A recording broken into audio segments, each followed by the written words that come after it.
이게 노래를 잘하는 사람들은 새로운 노래를 금방 하는데 저는 교회 와가지고 주로 많이 부른 노래를 하고 또 그 노래를 또 이제 익숙하게 하기 위해서 많이 부르거든요. 근데 처음 부른 노래라 쉽지 않았었어요. 처음 불렀다기보다는 이게 특창곡으로 이렇게 만들어 놔가지고 좀 쉽지 않았던 것 같아요. 자, 오늘은 제 2과죠. 2과. 그래서 제목을 이게 저자가 이 제목을 왜 이렇게 달았을까요? 나는 아벨 얘기를 할 것 같은데 가인과 그의 유산이라고 하는 제목을 달았죠. 그리고 또 공부를 하다 보니까 또 우리의 생각과 조금 그 교과의 내용이 좀 다른 부분도 있더라고요. 그런 거 캐치하셨어요? 예. 물론 이제 교과가 이렇게 우리를 지도하지만은 교과에 있는 내용에 또 이렇게 이제 물음표를 달고 이것이 그럴까라고 이렇게 하면서 성서적인 답을 얻는 것도 괜찮습니다. 뭐 제가 이렇게 보니까 그렇더라고요. 그래서 이 교과책 가인과 그의 유산, 저 같으면 아벨과 그의 예배 이렇게 할 것도 같은데 가인과 그의 유산 해가지고 이제 이 어떤 죄의 역사를 더 이렇게 얘기한 것 같아요. 근데 같이 한번 살펴보도록 하겠습니다. 기억절을 같이 보시면은 한번 외워보실래요? 자, 시작. 내가 선을 원하면 어찌 내 선을 행하지 아니하면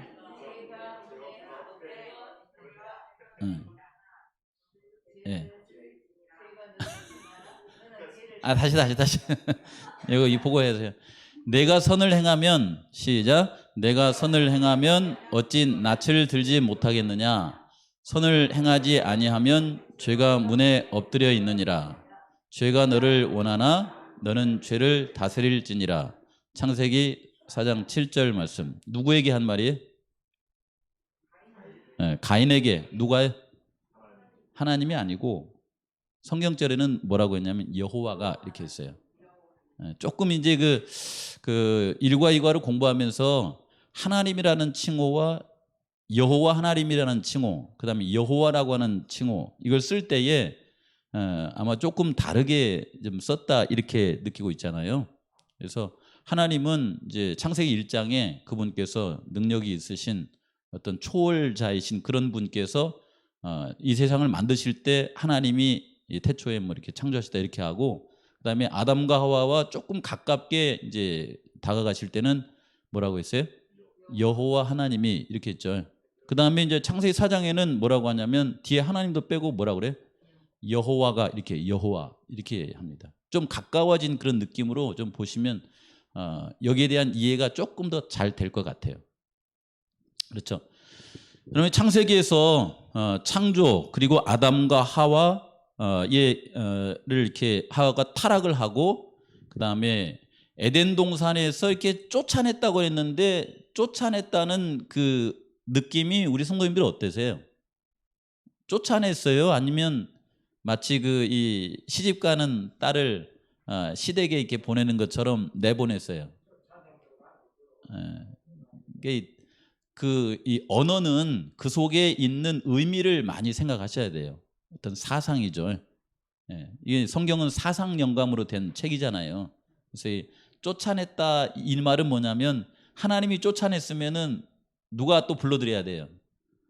만약에 하나님이 쫓아냈으면 하나님이 데리고 들어와야 돼요. 그래서 이제 그 사복음서에 보시면은 그 100마리 양 가운데 한 마리를 어떻게 했어요? 잃어버렸다 이렇게 표현했잖아요. 잃어버린 것이 아니라 어떻게 한 거예요? 본인이 나간 거예요. 그거 양이 본인이 나간 거예요. 근데 목자는 그 양을 나간 양을 뭐라고 표현해요? 내가 잃어버렸다 이렇게 표현하는 거예요. 그렇죠? 예.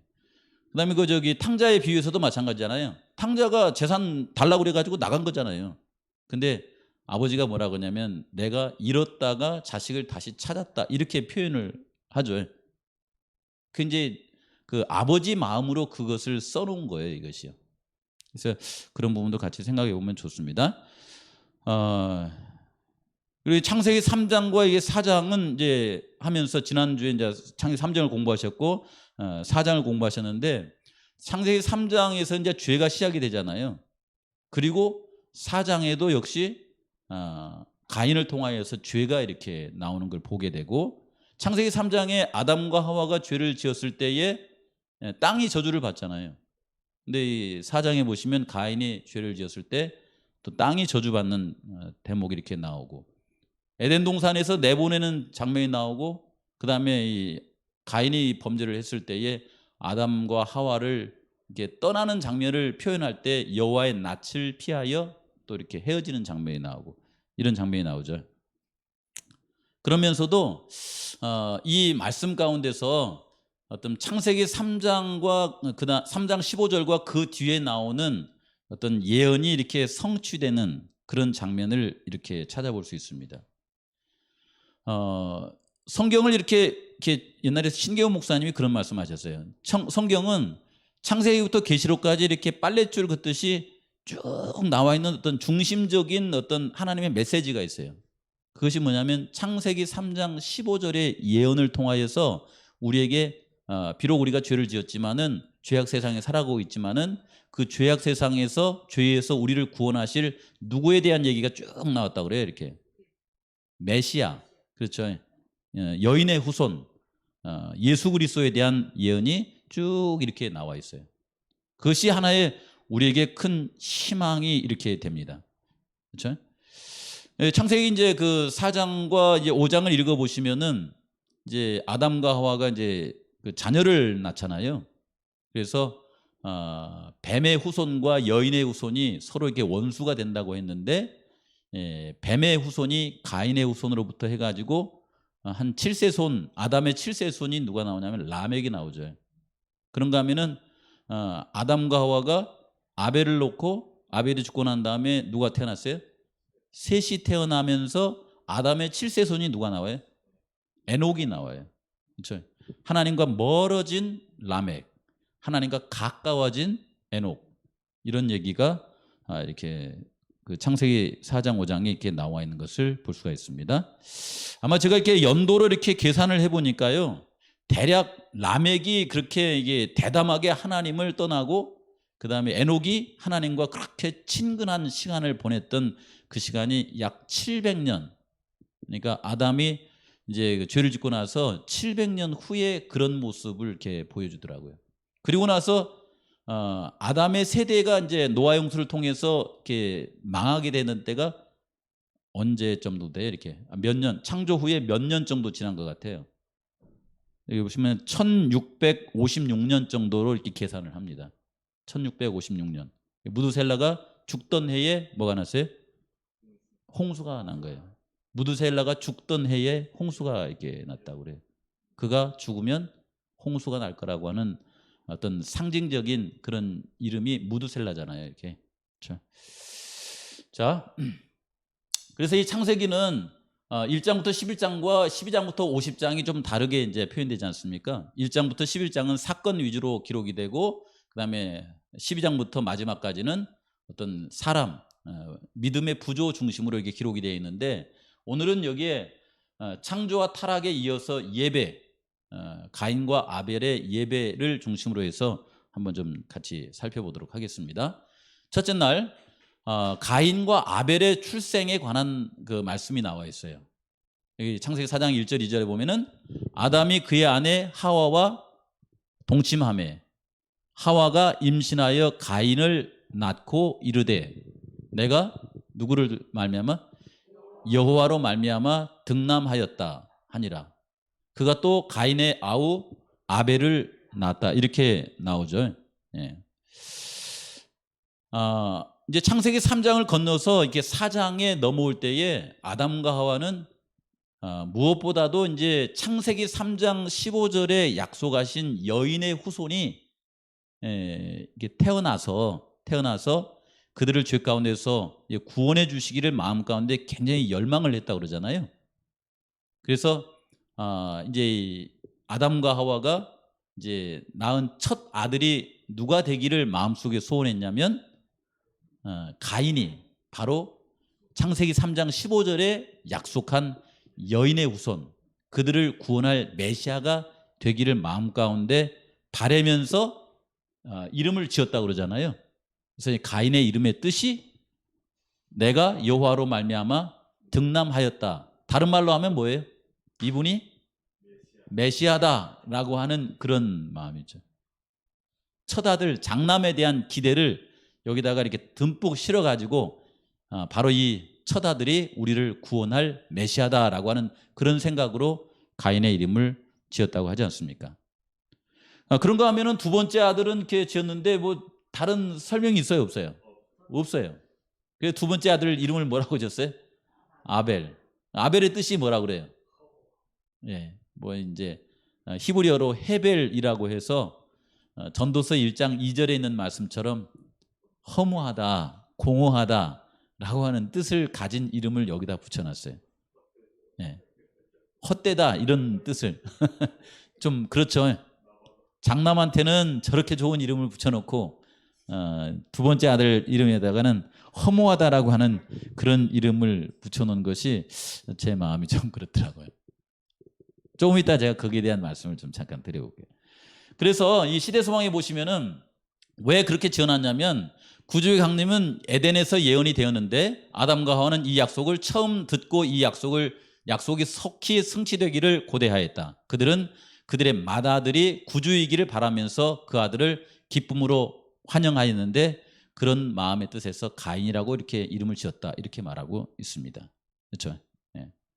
그다음에 이제 예언의 시를 보면은 살아남는 이들에게도 이렇게 나와 있습니다. 아담과 하와가 죄를 지었지만 그들의 죄를 이렇게 그들의 수치를 다 가려주고 죄에서 구원하실 분이 이 땅에 오는데 그분은 구주라고 그랬어요. 예수 그리스도 했는데 여기 이렇게 나옵니다. 에덴 동산에서 쫓겨난 때로부터 홍수 때까지 그리고 그때로부터 그리스도의 지상 초림 시대까지 미래의 중요한 사건들을 아담에게 뭐 했다 그랬어요? 이걸 뭐라고 하냐면 예언의 신이라고 말하더라고요. 보니까. 그러니까 아담으로부터 미래에 있을 일을 하나님께서 아담에게 계시를 통하여서 알려주신 거예요. 이게 또 누구한테 알려줍니까 이게? 물론 이제 매 시대마다 알려주지만은 에녹에게도 이걸 알려줬다고 그래요. 에녹에게도. 그래서 유다서에 보시면은 이제 예수님의 재림에 대한 에녹의 간증이 나오지 않습니까? 그렇죠? 근데 마지막 시대는 누구에게 줬을까요? 예언의 신을 남은 백성들에게 엘렌 화이트를 통하여서 보여주신 거예요. 앞으로 미래가 어떻게 될 것인가를. 그렇죠? 아담과 그의 후손에 대한 하나님의 사랑이 당신의 아들로 하여금 자신을 낮추사 인성을 취하도록 이끄실 것이며 그같이 하여 그분 자신의 굴욕을 통해 그를 믿는 모든 사람들을 높이 올릴 것이다. 그래서 아담은 가인이 메시아일까 했지만은 예언의 신을 통하여서 계시를 통하여서 이제 예수 그리스도를 통하여 하나님의 아들을 통하여서 이 일이 이루어질 것이다라고 하는 기별을 주신 겁니다. 그리고 이제 창세기 4장에 보시면은 가인과 아벨이 태어났는데 거기에 두 종류의 제물과 예배가 나와요. 창세기 4장 2절에서 5절에 보시면 아벨은 그가 뭘 하면서 지냈다고 그래요? 직업이 뭐예요? 양을 치는 자였고 가인은 뭐 하는 사람이었어요? 농사를 하는 사람이었습니다. 아담은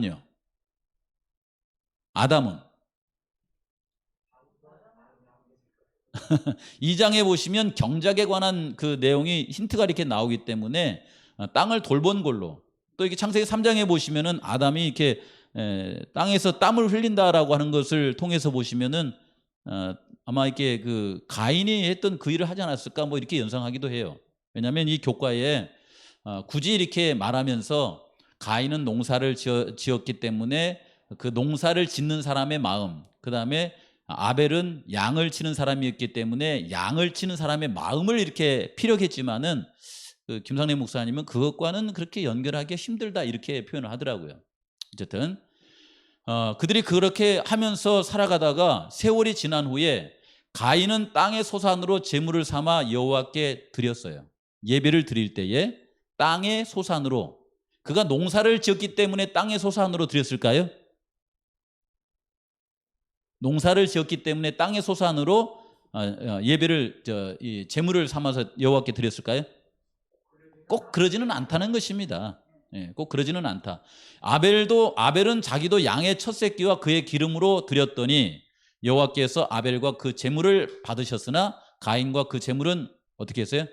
받지 아니한지라.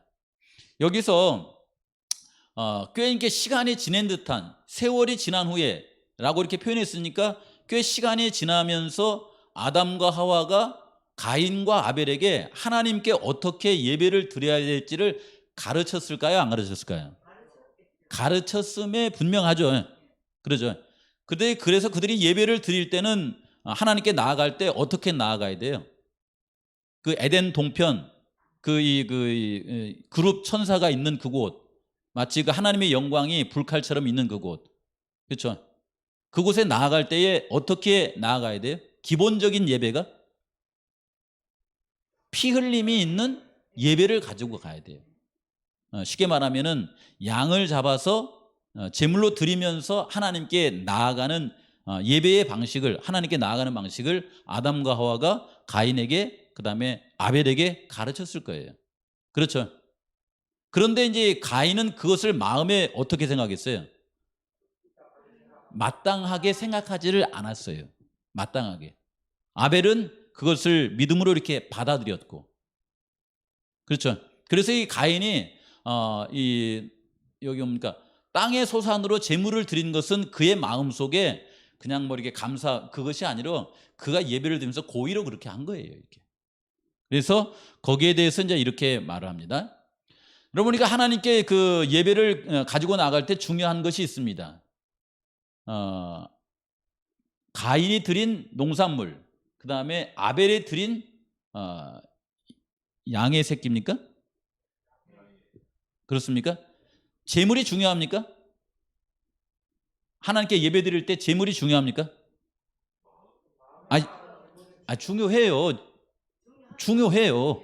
중요해. 근데 제물만 중요합니까? 그런 건 아니라 이 말입니다.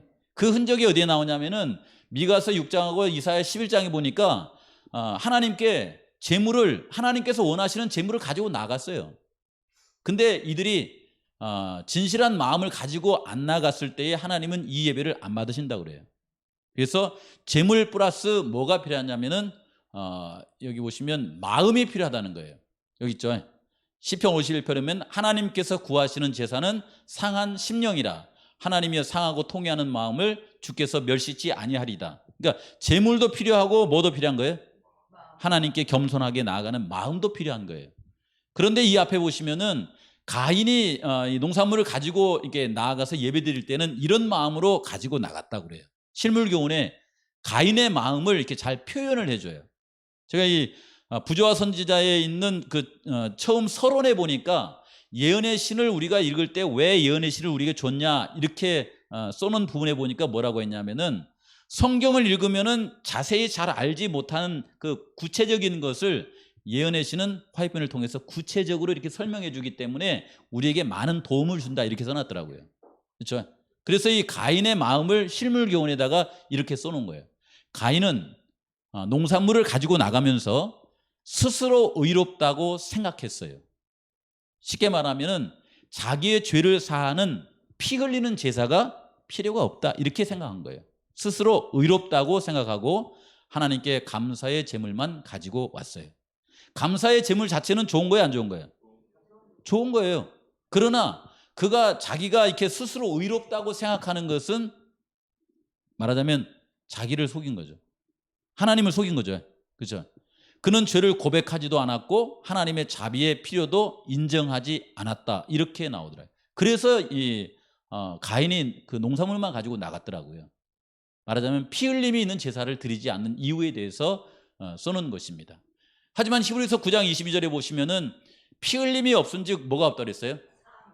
용서가 없다. 사함이 없느니라 이렇게 말했습니다.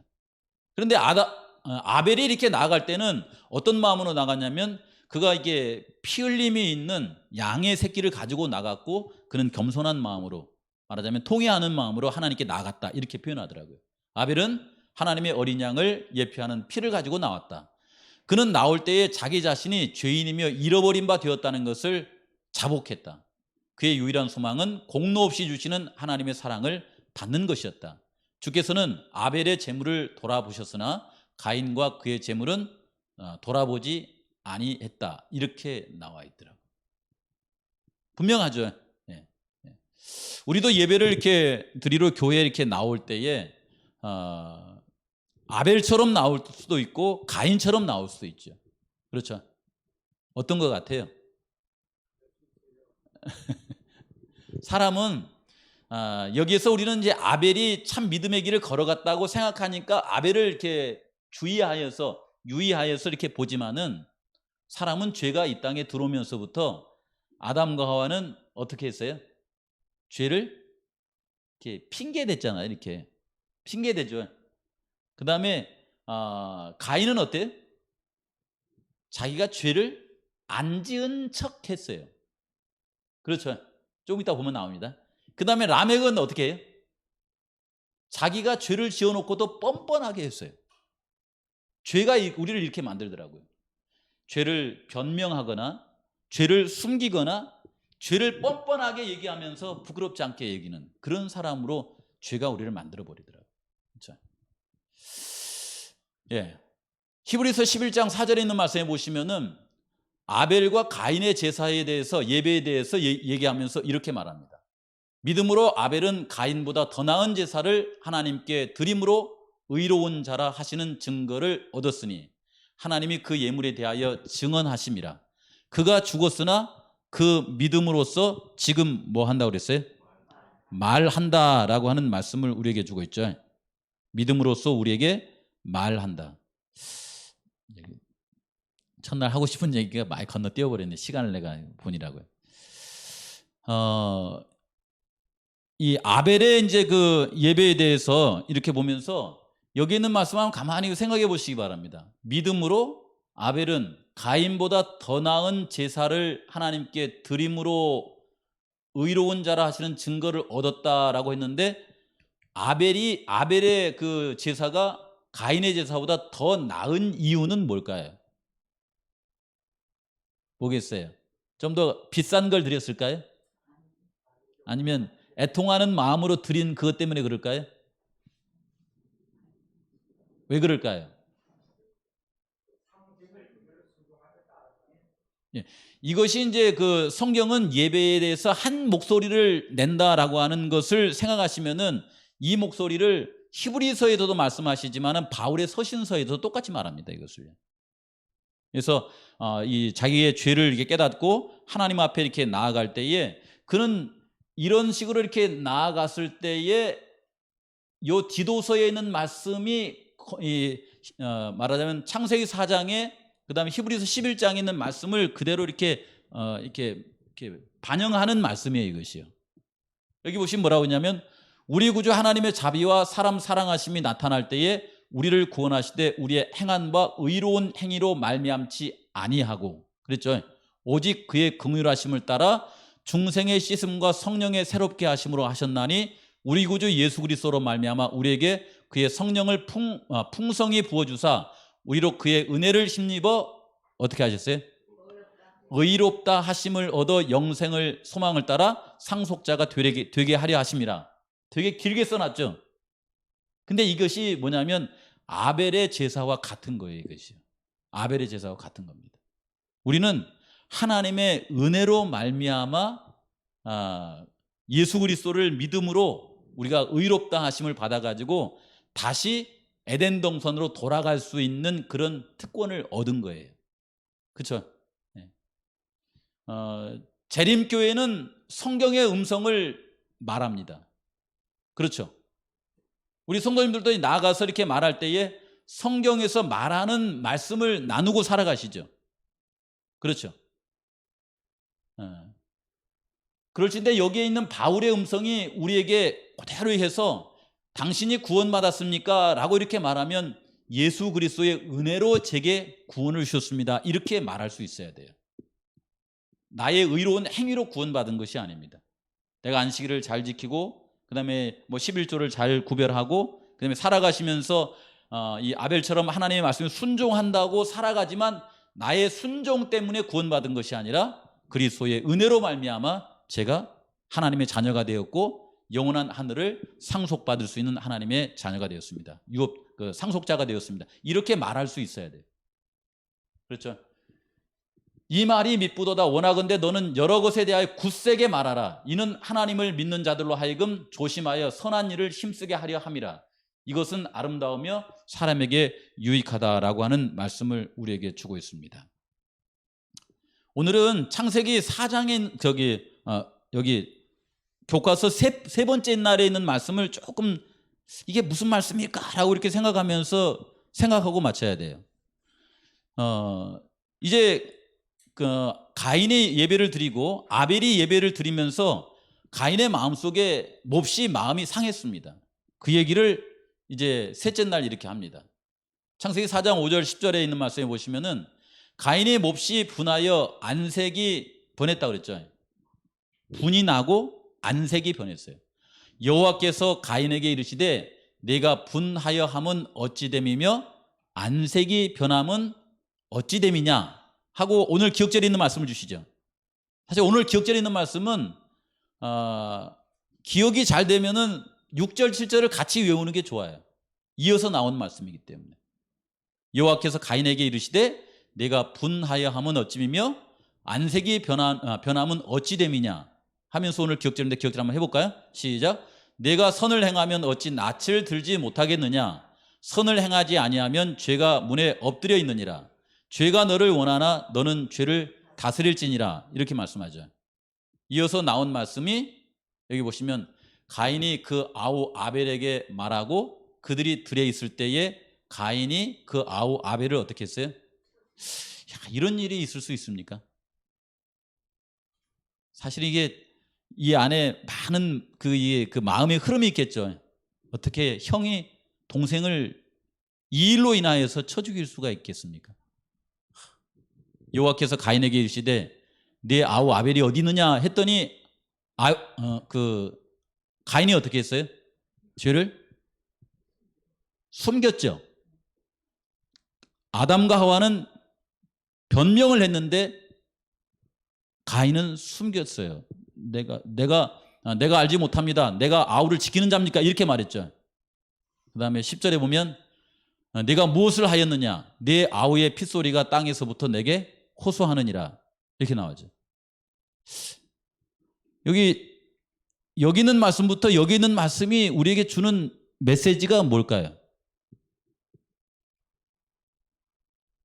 제 나름대로 한번 성경책을 이렇게 한번 찾아봤습니다. 혹시 10절에 있는 말씀의 느낌이 뭐예요? 네가 무엇을 하였느냐? 네 아우의 핏소리가 땅에서부터 내게 호소한다는 말은 뭐예요? 말한다는 거죠. 그렇죠? 근데 어떤 뉘앙스예요, 이것이요? 이 아벨은 남은 그 여자의 후손의 계열에 속하죠. 메시아의 조상이 될 뻔했었죠. 아벨이 죽고 나서 이제 셋이 태어났으니까 셋을 통하여서 메시아가 이 땅에 오시지만은 아벨은 그의 믿음을 봤을 때에 아마 죽지 않았으면 그러지 않았을까는 생각이 드는데 예수님을 개인의 구주로 받아들인 아벨이 가인에 의해서 죽었을 때에 10절에 있는 말씀을 하시는데 네가 무엇을 하였느냐? 네 아우의 핏소리가 땅에서부터 네게 호소한다고 그랬는데 뭘 호소할까요? 뭐라고 호소할까요, 이게? 의인에 대한 핍박을 예정하는 그런 건데, 네. 그 호소가 우리 의인들이 하나님께 그 원수들이 우리를 엄청나게 그 괴롭히는 걸 우리가 하나님께 그 호소하는 그런 어떤 거와 연관성이 있는 것 같아요. 적어도 이 호소는 그 악에 가까울까요? 선에 가까울까요?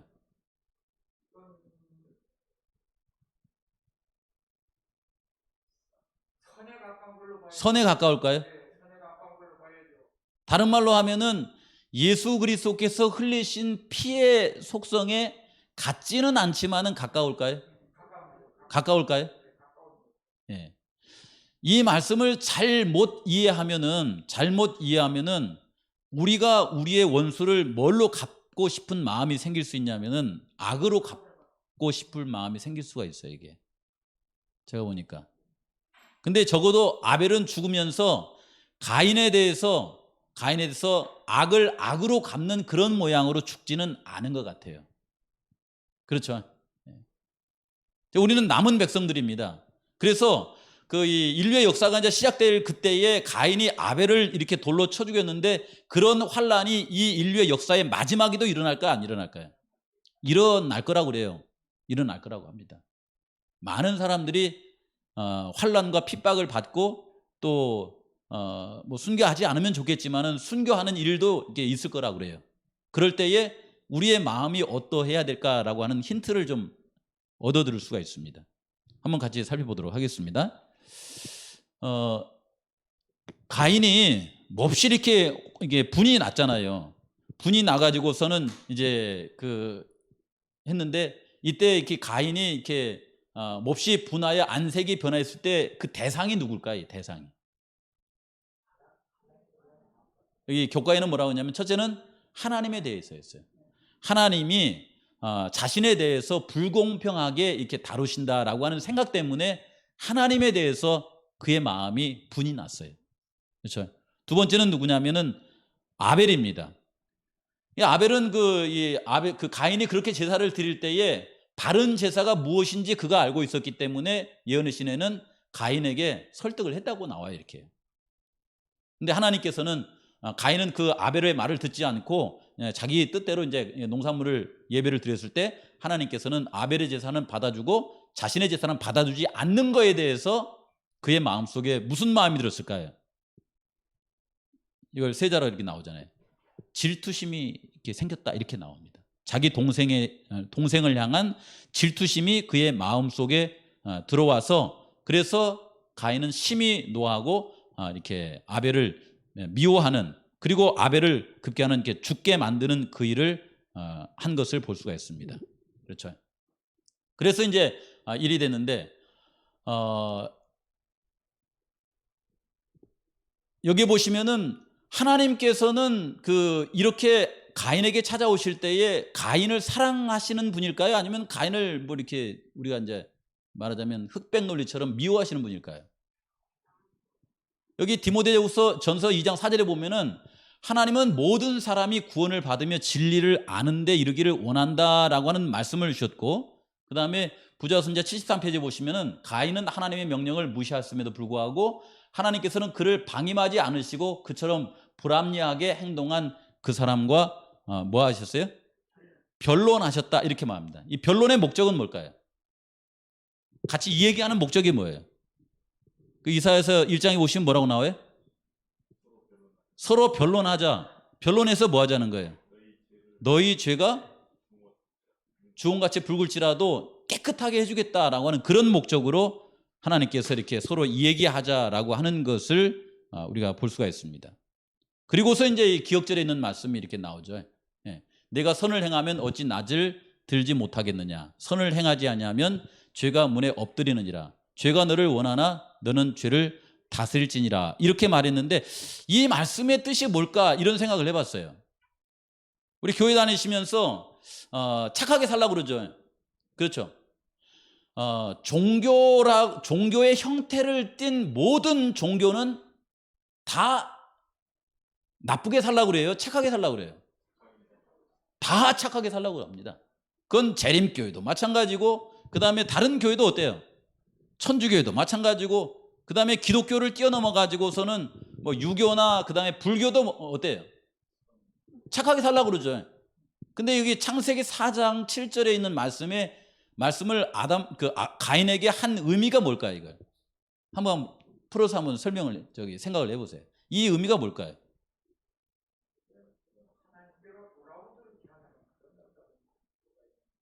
돌아오도록. 그러면 이제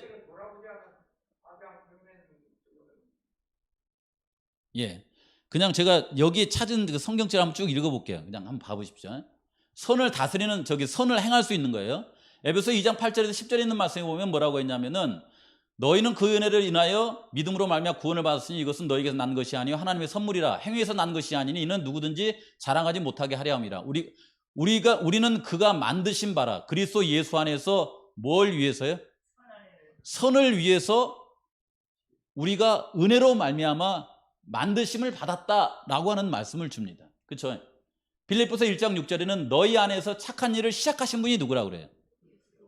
여기 보면 예수 그리스도라고 합니다. 빌립보서 2장에 보시면은 너희 안에서 행하시는 이가 누구라고 그래요? 하나님이시라고 그러죠. 그렇죠? 그런가 하면은 계시록 7장 14절에 보시면은 환난 가운데서 나오는 그 사람들을 향해서 이 사람들이 누구냐 이렇게 물어보니까 뭐라고 하냐면 이 사람들은 어린 양의 피에 그 옷을 씻어 희게 했다 이렇게 말하고, 계시록 22장 14절에는 그 두루마기를 빠는 자들이 이제 하나님의 그 거룩한 성에 들어갈 수 있다 이렇게 말합니다. 그 다음에 계시록 13장 8절에는 뭐라고 하냐면 세상 기초가 놓인 이래로 죽임을 당한 하나님의 어린 양의 생명체에 그들의 이름이 기록되지 못하고 땅에 사는 모든 자들은 짐승을 경배할 것이다 라고 하는 말씀을 줘요.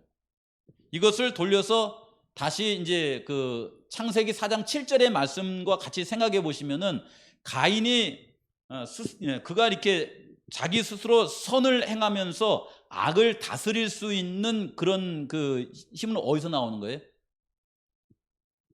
그건 자기 스스로에게서 나온 것이 아니라 그 창세기 3장 15절에 약속된 여인의 후손, 그 다음에 창세기 3장 21절에 있는 가죽옷을 지어서 입혀준 그분의 그것이 상징하는 예수 그리스도, 그분을 통하여서 가인은 죄를 용서받을 뿐만 아니라 죄를 다스릴 수 있는 사람이 될 수 있다라고 하는 흔적을 여기서 볼 수 있습니다. 그렇죠? 그래서 4장 7절은 우리가 기억절을 외울 때에 예수님과 상관없이 그냥 선을 행하면 되지 그렇게 외우시면 안 돼요. 그 말씀은 이렇게 3장과 4장을 연결해 볼 때 예수 그리스도를 믿음으로 말미암아 예수님께서 우리 안에 계시고 그분이 우리 안에 계실 때 능히 선을 다스릴 수 있다라고 하는 말씀으로 받아들이시는 게 맞습니다. 그래서 그것은 믿음으로 말미암는 의가 되는 거죠. 이건 굉장히 제가 우리 오늘 저녁에 말씀드릴 때에 우리 성도님들과 이렇게 같이 나누고 싶었던 말씀이에요. 그래서 이 뒤에 보시면은 여기 내 아우의 핏소리가 땅에서부터 내게 호소한다라고 했을 때 이 아벨의 이렇게 그 핏소리 있죠. 이것이 히브리서 11장 4절에는 뭐라고 하냐면 믿음으로 아벨은 가인보다 더 나은 제사를 하나님께 드림으로 의로운 자라 했는데 그가 죽었으나 그 믿음으로써 지금 뭐 한다고 그래요? 여기 말한다고 그러죠. 아벨이 뭐 이렇게 영혼이 있어가지고 말한다 그런 뜻은 아니에요. 이건 의인화된 말씀입니다. 그렇죠. 그래서 그가 죽었으나 그 믿음으로써 지금 말하는데 어떤 말을 하느냐라고 하는 걸 생각해 보세요. 제가 어렸을 때에 이 귀신 얘기하다 보면은 사람이 원한을 갖고 죽으면은 뭐라고 얘기해요? 원한이 맺힌 얘기를 자꾸 하는 걸로 전설의 고향이나 이런 데 보면 나오잖아요. 그렇잖아요, 이게. 근데 이게 아벨은 예수님을 믿고 그가 죽었을 때에 마치 전설의 고향에서 나오는 그런 음성을 할까요? 나에게 복수해 주세요. 복수, 이런 음성일까요? 근데 이렇게 성경에서 보시면 뭐가 나오냐면 로마서 12장에 보면은 원수를 우리가 갚지 말라고 그랬어요. 그리고 원수를 갚더라도 내 원수가 줄이거든 먹고 목마르거든 마시라고 그랬지, 하나님은 우리가 생각하는 방법으로 원수를 갚지 않습니다. 오히려 히브리서에 보시면은 뭐라고 하냐면은 그 원수를 위해서 예수님께서 피를 흘리셨는데 새 언약의 중보자이신 예수와 및 아벨의 피보다 더 나은 것을 말하는 피인데 이 피는 누구 피예요? 예수 그리스도의 피죠. 이 문맥을 보시다 보면은 아벨의 피보다 더 나은 피가 예수님의 피라고 하면은 이 어떤 정서 사상은 아벨의 피가 예수님의 피와 어떤 같은 그 어떤 종류의 것입니까? 어때요?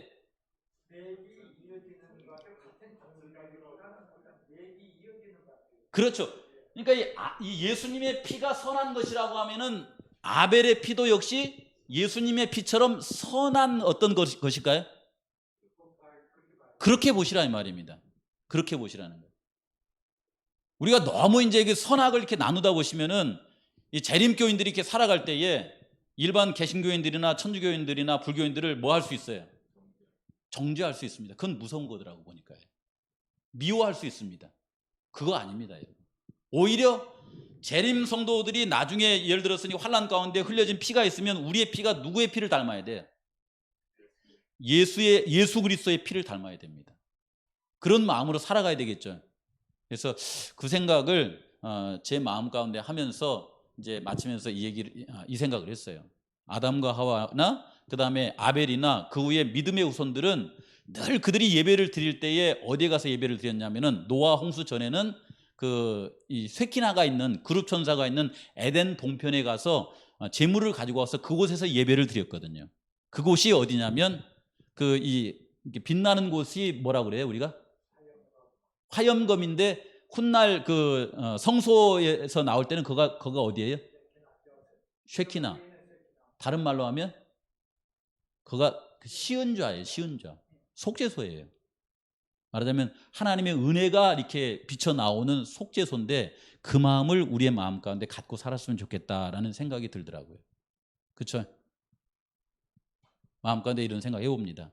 재림교인들에게 한국민들에게 마음에 한이 맺힌 사람이 일본 사람이라고 하면은 재림교인들이 마음속에 한이 맺힌 사람 누구예요? 일교인들입니까? 그렇지 않습니다. 하나님께서는 이 지구의 역사를 마치시려고 할 때에 재림교회 성도들을 통하여서 그리스도의 속죄의 사상이 은혜의 사상이 많은 사람들의 마음에 지배하도록 영원한 복음을 우리에게 들려주신 것이 아닌가라고 하는 그런 생각을 해보게 돼요. 그렇죠? 바라기는 하나님의 사랑이 우리의 성도님들의 마음을 지배해서 우리를 통하여서 하나님의 인류를 구원하시는 사랑이 다 이렇게 퍼져나가시는 그런 은혜를 누리게 되시기를 바라면서 오늘 말씀을 드리도록 하겠습니다. 기도하겠습니다. 아버지 하나님, 창세기 3장과 4장에 있는 말씀을 주님께서 우리에게 주신 말씀을 통하여서 쭉 한번 더듬어 봤습니다. 가인의 손에 의해서 죽임을 당한 아벨의 마음이 어떠했을지, 마지막 시대를 살아가고 있는 저희들의 마음은 어떠해야 될지 간절히 구하옵기는 은혜로 말미암아 예수 그리스도를 통하여 우리를 구원해 주신 하나님의 사랑을 우리의 마음 가운데 깊이 간직하게 하여 주시옵소서. 신앙의 연수가 차오를수록 거만해지거나 교만해지는 것이 아니라 아벨처럼 더욱더 겸손하게 살아갈 수 있도록 하여 주시옵소서. 우리가 구원을 받은 것은 오로지 예수 그리스도의 십자가의 은혜 때문이라고 하는 것을 우리뿐만 아니라 우리의 너머에 있는 다른 사람들에게도 간증하고 고백하면서 살아갈 수 있도록 하여 주시옵소서. 아버지 하나님, 자신에게 돌을 들었던 형 가인에게까지 그리스도의 사랑을 내보였을 그 아벨처럼 우리도 우리를 향하여서 좀 좋지 않은 마음을 가진 그런 분들에게까지라도 하나님의 사랑을 전달하고 그리스도의 사랑을 끼치면서 살아가는 저희들 모두가 될 수 있도록 주님 축복하시고 함께 하옵시기를 우리를 구원하신 예수 그리스도의 이름으로 간절히 기도하옵나이다. 아멘.